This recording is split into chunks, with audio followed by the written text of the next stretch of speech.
CNN, Waterloo, Iowa. Mayor Quentin Hart was already fighting to get his state to impose stricter measures to combat the coronavirus pandemic when he heard about a potential outbreak at the local Tyson Foods processing plant.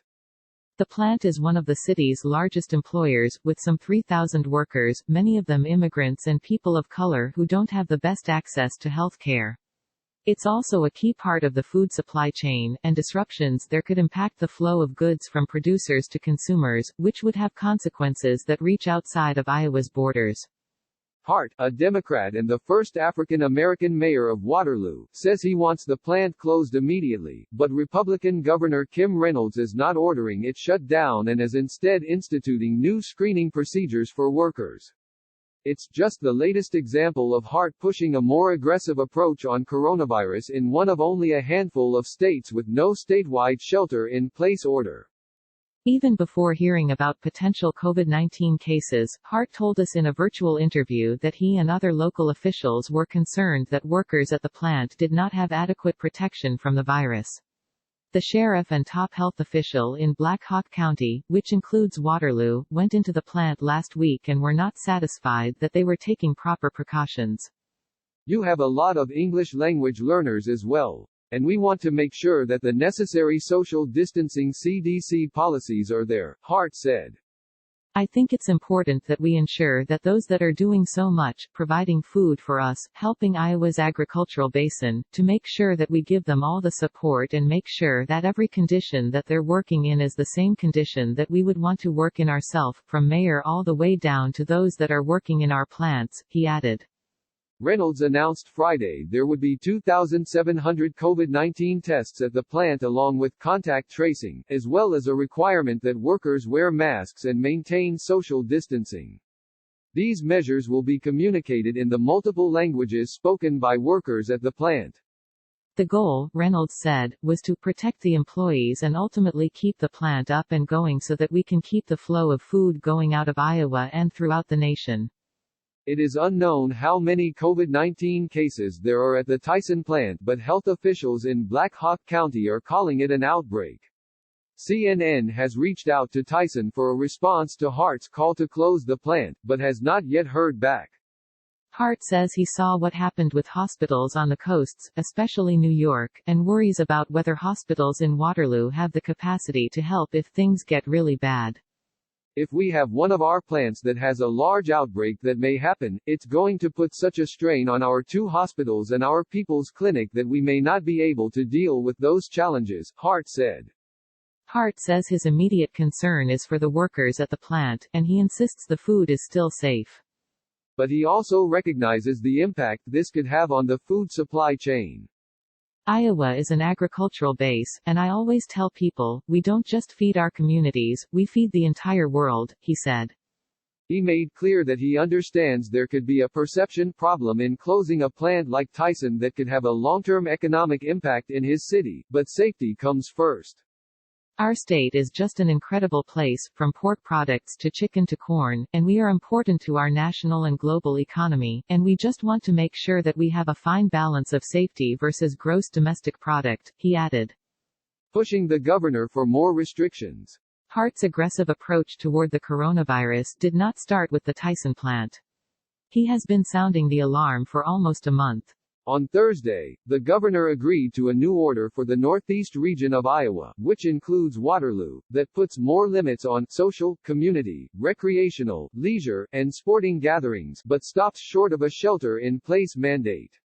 We first talked Thursday morning before the governor's move, and Hart was emphatically, yet diplomatically, describing how urgently he was pushing the Republican governor, both in private and in public, to act.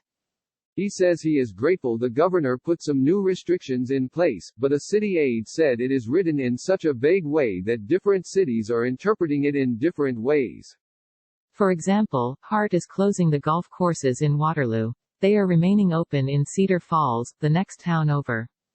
For weeks, Hart has used whatever power he could as mayor to get Waterloo residents to stay at home.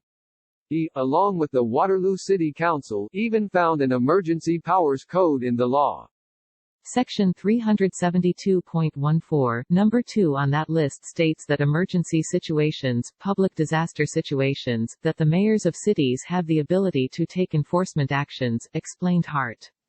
He said the city council passed a proclamation in mid-March giving him emergency powers to make some local decisions without having to go through the usual hoops to get funding. They opened an emergency operations center so that officials from the school districts, law enforcement and the fire department could more easily coordinate. Still, without the governor's order, he could not close businesses in his own city. Instead, he spent a lot of time strongly suggesting, pleading with his residents, to stay home as much as possible. Just that consistent message in an order that's saying we need you to stay safe at home, Hart said. He also spent a lot of time working with businesses still up and running to be as safe as possible. We are one of those communities that we are going to see our peak come over the next week and a half.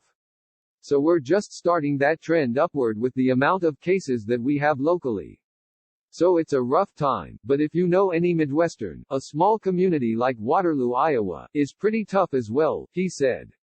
When we first talked Thursday morning, despite his differences with the governor over how aggressively to act to prevent COVID-19 spreading, he repeatedly went out of his way to emphasize how well he and the governor were working together. Then, a few hours later, the mayor called back to give us the news about the governor's change of heart on social gatherings for the part of Iowa that includes Waterloo. He said he hoped his lobbying had an impact, but was once again cautiously gracious. I believe it's a great first step to getting a handle over the magnitude that may potentially exist. But until I know the count of how many have been infected, until I know that every person has been tested, until I know that CDC recommendations, Black Hawk County Public Health Department recommendations are put into place, I still will not be able to sleep until those things happen, he said. The mayor's father can no longer defy him by playing golf. Before the governor's new order, when Hart was trying to use his power of persuasion to get his Waterloo constituents to stay at home, he had mixed results, even with his own parents. I get to be the parent now, don't you go out that house. Call me, call my sister, call someone. But you better not go out that house, Hart said, describing his conversations with his parents. Quentin Hart and his mother. He said his mother listened. His father did not. My dad, he'll go out, because our golf courses are still open, he said Thursday morning, before the governor's new order. They're practicing social distancing, one per cart, he added. Now public spaces like playgrounds and golf courses are finally off limits in Waterloo, which is exactly what he had been asking the governor to do, though he joked that his father will not be too happy with this particular success.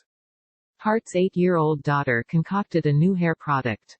Schools are closed in Iowa.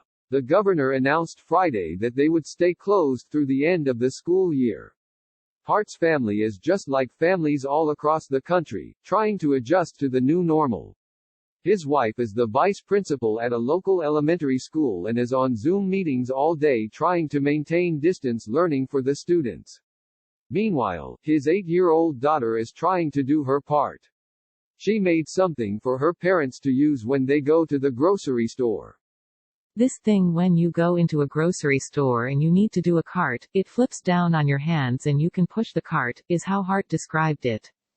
He said she had also concocted a new hair product. It doesn't make a difference if you're white, black, Latino. She believes it works the same on everyone, he explained proudly. Businesses getting creative too. Despite his frustration with the lack of a consistent stay-at-home order for so long, Hart said many businesses did it on their own.